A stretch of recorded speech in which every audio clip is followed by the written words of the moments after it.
It's the 11th of March and it's a bright sunny day, and I thought I'd take a little video to show how the trees are progressing as spring comes along. Here you are, the buds on the trident maple just beginning to break. This is that massive trident that we have at the front of our nursery. And look at the lovely blue sky. Lots of sunshine, and yet 24 hours ago there was a heavy storm with storm force winds. Everything was blown over, and now it's beautiful again. I'm just going to walk around the nursery and show you all the things that are beginning to bud. I've been busy today pruning some of the deciduous trees. Lots of branches to prune. Deciduous trees, this is the best time of the year to prune and shape the trees before they finally come into leaf. This is our very big mountain maple. The trunk is about 18 inches across at the base, and that is also just about to break bud. You can see the buds swelling. These trees we don't protect at all during the winter. They stay out all year. Even my trident maples are not protected, and we've had temperatures as low as -8 degrees centigrade this year. And this is that massive, great big trident maple root over rock. These junipers have also been outside all year round. They have not been put away. They turn brown during the winter, what we call the frost blush, but now they've turned green again. I'm just going to walk around the nursery and show you some sights that you will see around the nursery. Our black pines also have not been put away. These black pines have stood outside on our benches, maybe under the benches during very cold weather, but they have been outside all year round. They have not been put away. The other trees that I don't protect either are the Satsuki azaleas. The Satsukis are just kept under the shade netting in our nursery. The shade netting lets the frost through, but it just gives it slight protection. Here you are, these are our very large Satsuki azaleas. These are camellias. They need a hard prune,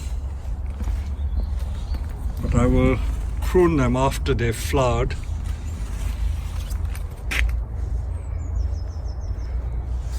All our crab apples have been repotted. Here they are in the winter quarters still, and they are also beginning to break bud.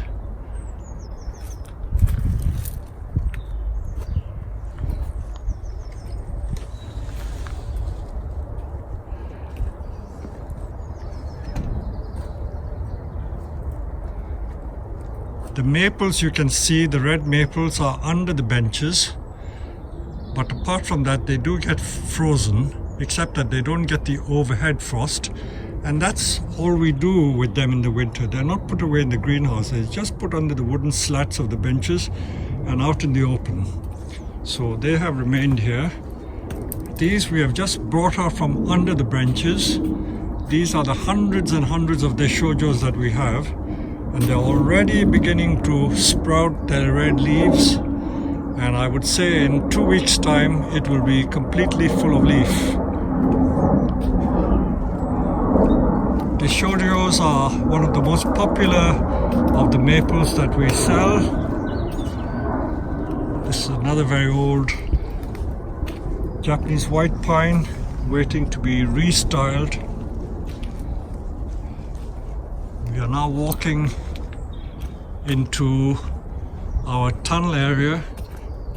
These maples are mainly deishojos. They're large specimens. They're about a meter tall, and trunk diameters must be at least I would say in old money about 6 to 8 inches at the base, the nebari, and they will soon be in leaf. This is our range of nursery stock which we sell for making bonsai. This material people buy for their workshops, and they are virtually ready-made bonsai. All you need to do is put it in a bonsai pot and they will become very nice bonsai indeed.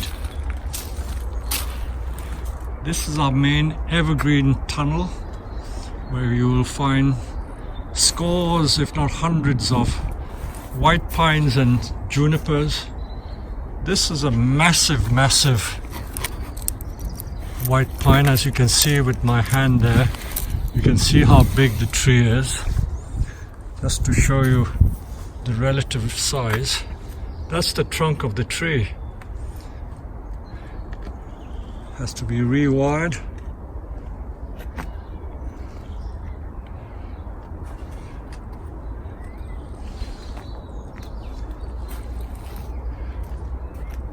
These junipers have been in this tunnel all winter.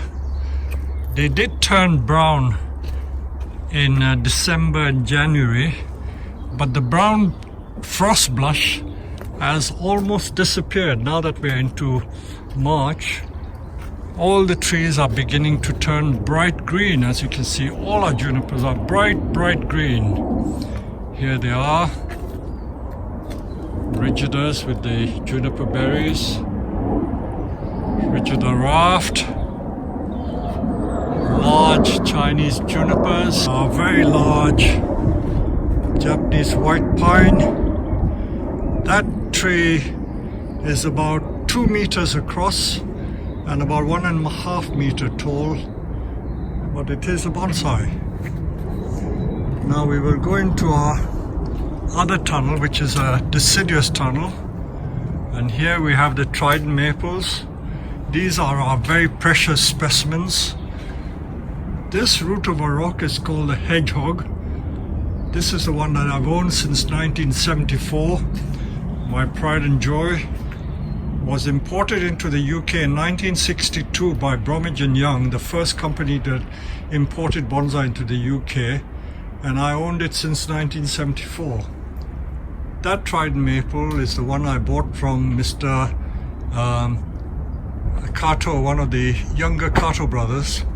I purchased it in 1991 and it's been with me ever since.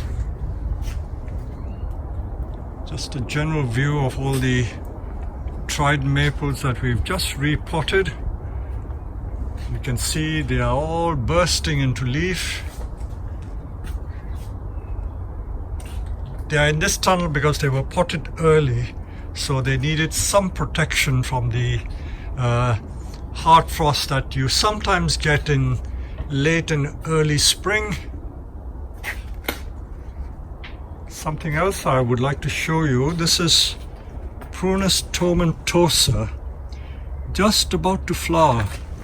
A beautiful tree which was imported from Japan, and they're all beginning to bud. The apricots unfortunately have finished flowering, and we will repot the apricots now after flowering into much better bonsai pots. Pyracanthus we tend to protect in the tunnel because I find that they don't survive the winters very well if you leave them exposed completely outside. This is a Shishigashira, and that maple is also beginning to bud. Lovely tree with lovely root base. I may not repot it this year, but I may examine the roots to see if it needs repotting. This particular tree is a Japanese holly, which is Ilex serrata, deciduous holly, which has red berries. It's a lovely specimen that I imported from Japan many years ago. These are our homemade Acer palmatum.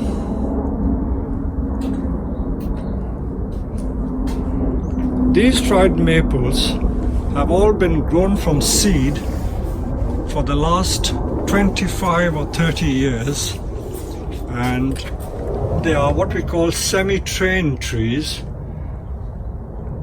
and you can buy these much cheaper than the imported ones, and we have about 50 or 60 of these growing in our fields. These are our seed beds where we sow our maple seeds. They haven't germinated yet, but in April they will start germinating. Our stock of holly seedlings, those are Juniper chinensis cuttings. They are 2-year-old cuttings that we make from our Itoigawa prunings. These are the larches which are just beginning to leaf. Some Satsuki azaleas are protected in this tunnel. These are the more expensive ones which we put in here just in case there is heavy snow. But this year we've had hardly any snow.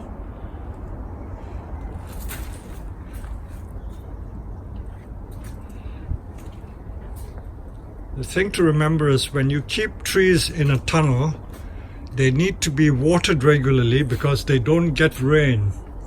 So you mustn't forget to water them. These are the Cryptomeria groups. They are made from plants that we imported from Japan about 30 years ago as very young seedlings, but we've grown them on and I make them into these forest groups. If I had shown you this picture about 2 months ago in December and January, they were all this reddish brown color. But come the spring, by March, they have all started turning this lovely green color. So many people, when they see the Cryptomerias in the winter, they think that the trees are dying or dead, but not so. They will all turn green again. I'll just show you what I mean. Those are the bits that haven't turned green yet. That is the winter color, but as the spring comes along, they will turn green. It's going to turn even more green than this. These are the black pines that we are growing on. They are young plants that have been grown on. So this is our second tunnel. I will show you our maple greenhouse in a month's time because the maples haven't yet come into leaf, but they will soon be coming into leaf. Just a brief tour. You can see the Deshojos, that is the Benichidori. They're all beginning to sprout. One particular tree that I would like to show you, this has come back for repotting. It's an ordinary hedging honeysuckle that was produced on our nursery, and as you can see, the base is about 10 to 12 inches in diameter, and this was just a stump dug out of our growing fields, and this was made into bonsai in 2016. We sold it in May of 2017, and here it is. After 21 months it's come back for a repot. So we will do a bit of trimming and we will return it to the customer.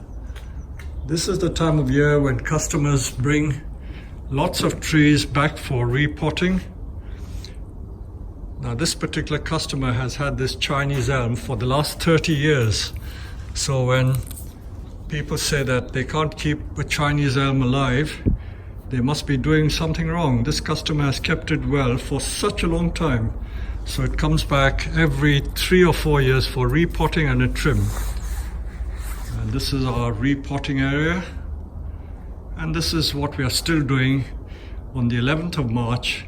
I reckon I still have about 3 weeks more in which to finish the repotting.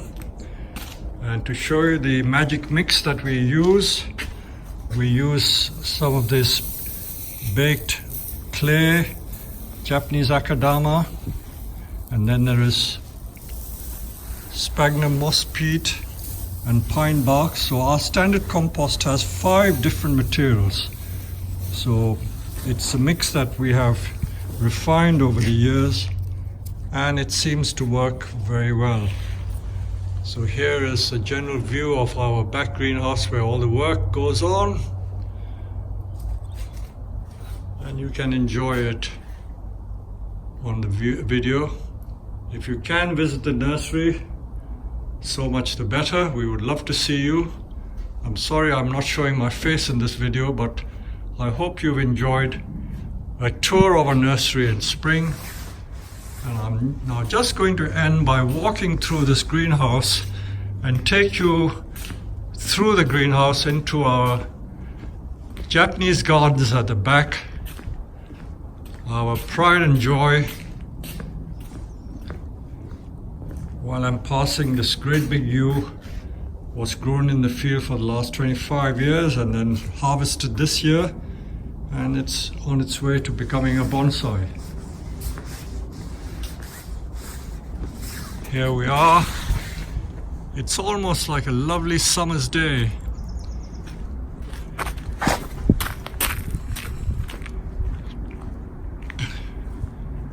This is herons, the Japanese garden that I made back in 1991.